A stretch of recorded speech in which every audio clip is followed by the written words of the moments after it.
Alright, so we're back. I've got my board here, as you can see, and we've got a few things marked out. So I've got marked off all my spots for where I'm going to put the standoffs for the motherboard. I've got the graphics card kind of traced out over here, and then I've got my power supply traced off right here.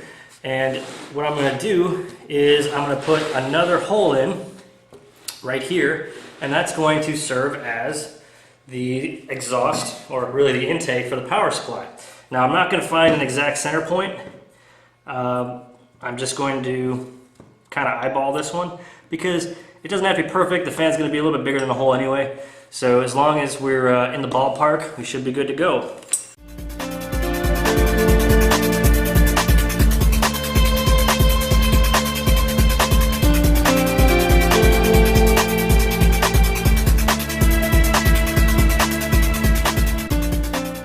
And that pretty much does all the hole saw stuff. Now, next thing that we're going to do is I'm actually going to look at all the motherboard holes, which you can kind of see the markings for them. I drilled a little bit on this one there. Now, what I'm going to use for that is I'm going to use a drill bit that is fairly small, and precisely its size is a 7/64. So I've got a 7/64 drill bit that I'm using for these particular standoffs. And there's a couple different things you can do. Depending on how permanent you want to make them, how sturdy you want to make it. Not only can you drill into the wood using the drill bit, which is what I've done a little bit here. And mind you, you don't have to go very deep. You just have to go deep enough that you can get the thread started, because the MDF will compress a little bit, but when you're selecting your drill bit, there we go, when you're selecting your drill bit, you don't want to select something completely ridiculous. And I gotta fix there we go. You don't want to select something completely far off. You want to try to make sure that your threads extend past, it's hard to see in person, let alone on a camera, but you want to make sure that the solid part of the screw is actually the same width as your drill bit, and that the threads stick out a little bit. If you do as large as the threads aren't going to have anything to catch onto. So I'm going to go ahead, and since I've already drilled this one a bit, I'm just going to slot that in there and start screwing it in.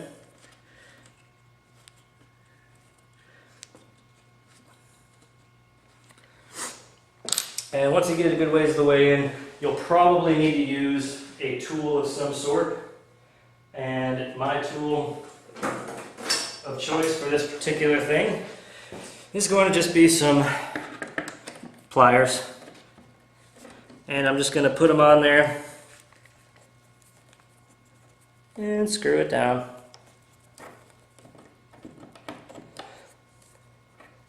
And this is precisely why MDF is a great choice for this, is because, like I was saying before, it's very smooth and it's very good for getting a nice, smooth, even surface. So when you get these threads down to where you need them, you'll be able to put these all at a good, solid height, which is awesome because it lets you know that your motherboard is not going to be wobbly or off when you're trying to screw your screws in. You don't really want to bend your motherboard too much.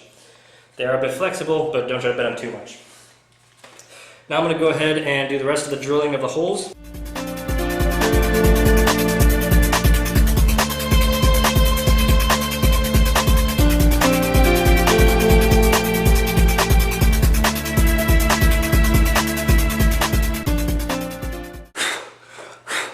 Alright, so I got all my holes drilled. Should be able to see most of them.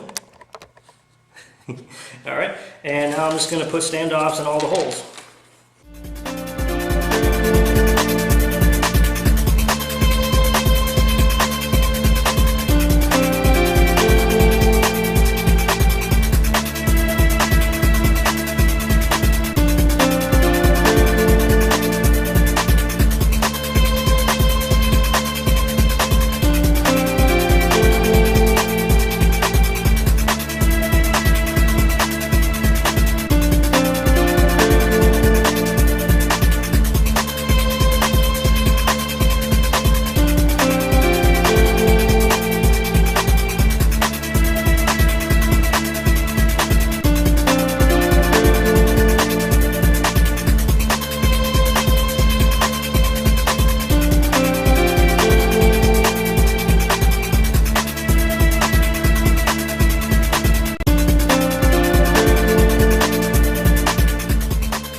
so as you can see, all the stand-ins are in, and it's time to start looking at the last part, which is going to be cutting this piece out for the video card. So I've traced out where I need my, where the shroud actually is.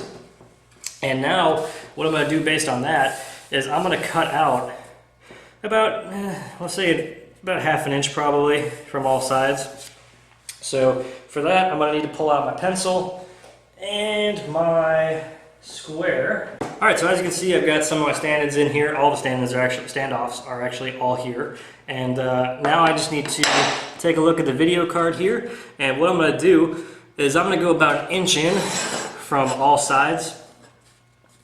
And I'm just going to cut, actually I'm going to go 3/4 of an inch in from all sides. And I'm just going to cut that out. And that'll leave plenty of room for the fans to draw air through, which is precisely what I'm looking for. There. So once I've got that set, I just use my straight edge here to square everything off.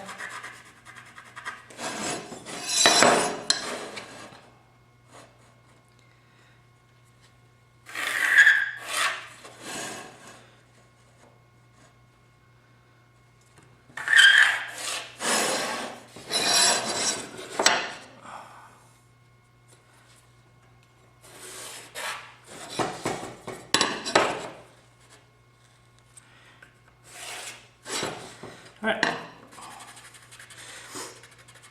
Now I don't need to go that far all the way to the end, so what I'll do is probably, we'll say 2 inches from the outside is where I'll draw my final bit there. So, line that up. Cross. There we go. So this area here is what I'm going to be aiming to cut out. So for that, we're going to use our old friend, the jigsaw. But there's one little caveat to that. Since I can't do a plunge cut with my jigsaw, I have to do something a little different. So what I'm going to do, use a nice big beefy bit like that to poke a hole through, and then from there I can use the jigsaw to go around and cut out the rest of it.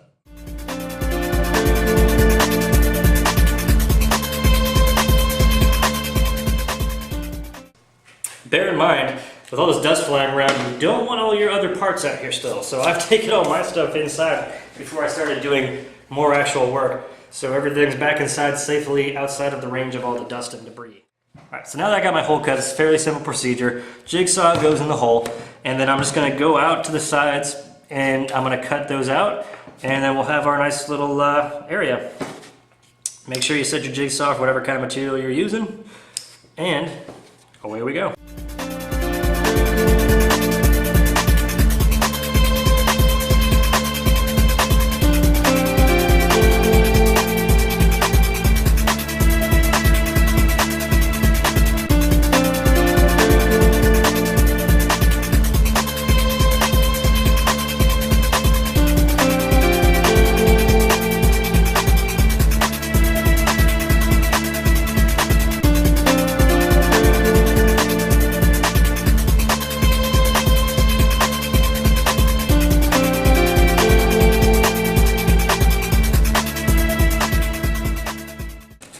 So from here on, it's pretty much downhill, I'll say.